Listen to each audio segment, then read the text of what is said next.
It's always there, isn't it? Just beneath the surface of our racing thoughts, the relentless pursuit of what even is it?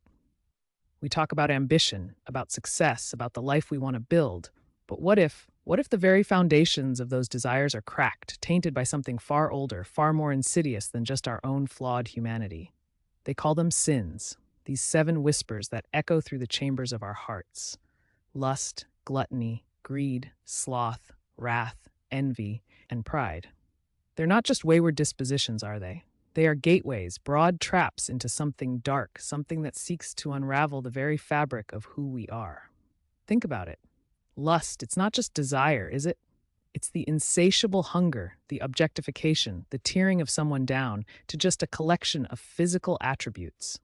Asmodeus, the demon of lust, thrives on that, feeding on the broken connections, the hollow echoes of intimacy. It doesn't want you knowing real love. It wants you stuck on the quick fix, the empty consumption. Lust is like a waterfall consuming the present moments with illusions of future bliss. But true love, that is real and deeply felt, is like a gentle rain nourishing a seed, not a physical seed, but a spiritual one.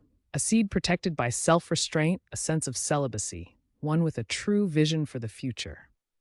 One that encompasses both souls, radiating a love that isn't just physical, but is metaphysical. Then there's gluttony. We think of it as overeating, but it's so much deeper, isn't it? It's the voracious desire for more, insatiability across the board. More food, more experiences, more, and more. Until nothing is satisfying any longer, until we're just a gaping hole echoing with Beelzebub's satisfied chuckle. It thrives on the emptiness that material things leave in their mix. We fill ourselves to the point of pain, and yet that hunger never goes away.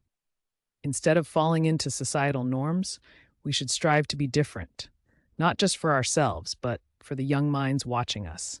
We should not just talk about better ways of living and existing, but instead be that example to follow. We should forge a path, one that leads to true freedom, not in indulgence, but in liberation. We should strive to release ourselves from the chains of excess consumption and discover the joy of mindful consumption. The virtue of true temperance, where every bit is savored, every sip is cherished, and every moment is truly shared and lived. Now let's talk about greed. That the deceitful whisper that tells us nothing is ever enough. It's the hoarding, the clutching, the fear of lack, the belief that the more we have, the safer we'll be, when really, we're just building walls around ourselves. Mammon, the demon of greed, watches with pleasure as we isolate ourselves in our castles, forgetting the interconnectedness of it all, valuing possessions above people and experiences. The most valuable asset, not of this world, isn't hidden in some vault somewhere. It's found in the hearts of others. True wealth is not something tangible. Think about this for a second. It is not something you can accumulate for show, to look the part, or show off, to look cool, or fit in. Tangible possessions will only bring you so much happiness before you need something new to fill that void. By enriching others with your kindness, compassion, and generosity, you unlock something within yourself that can't be bought, sold, or stolen. Your time, your talents, and your compassion means more than you know to others. By uplifting others, you're uplifting yourself, and by servicing others, you are in turn servicing yourself. Kindness never goes unnoticed, even when it seems it has gone unnoticed. You never know that simple action of kindness and generosity could in turn help you in your time of need, or even save your life. Sloth isn't just laziness. It's the soul-numbing lack of purpose, the resignation to stagnation, and the refusal to engage with life. It's the slow decay that happens when we become passive, when we let life happen to us instead of choosing to create it. Belphegor lurks in the shadows of that inertia, reveling in our potential wasted. It loves the weight of apathy. Do not let the weeds of procrastination and apathy choke out your potential. Cultivate your talents with diligence and watch as your dreams bleed into your reality. The journey of 1,000 miles begins with a single determined step. Wrath. That's the inferno we kindle within when we allow ourselves to be consumed by injustice and malice. The rage, the burning need to lash out, to inflict pain. That's Lucifer's favorite chord. It thrives on discord, on division, on the utter annihilation of compassion. When anger fuels our actions instead of clarity of thought, it's there, feeding on our self-destruction. Look beyond the surface of everyone you encounter and see the same essence of source within you, within them. Choose kindness. Envy, that gnawing feeling that others have what we lack, the quiet resentment that poisons our joy.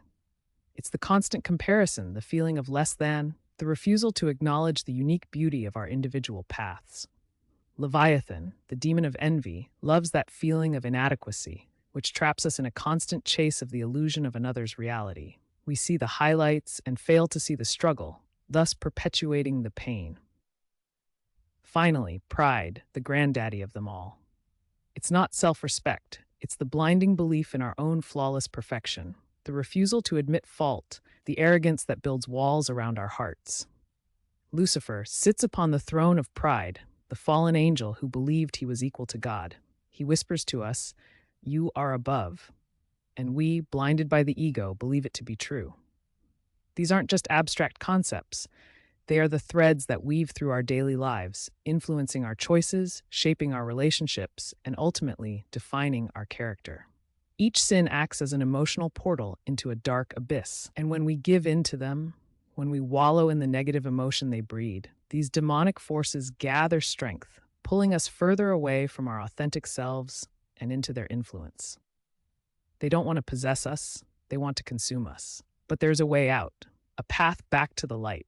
It's not about striving for a flawless existence, it's about embracing the opposing virtues through daily practice.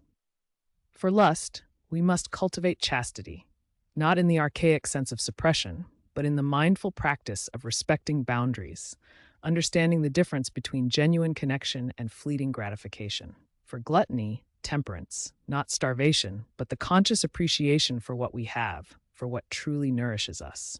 For greed, charity, a selfless giving to others, recognizing our shared humanity. For sloth, diligence, a persistent engagement with life and our chosen purpose. For wrath, patience, allowing our reasoning to guide our actions during moments of conflict. For envy, kindness, appreciating the beauty and potential in others and celebrating their unique paths. And for pride, humility, the understanding that we are but a small piece in the vast tapestry of existence. These virtues aren't some unattainable ideal. They are a daily practice, a conscious choice to steer our emotions and our actions away from the darkness and into the light of love and compassion. It's a journey, not a destination, a daily battle against the shadows that seek to claim us. And in that battle, in the constant striving for our highest selves, we find the true meaning of freedom. We choose who we become by rejecting the whispers and choosing light. So what will you choose today?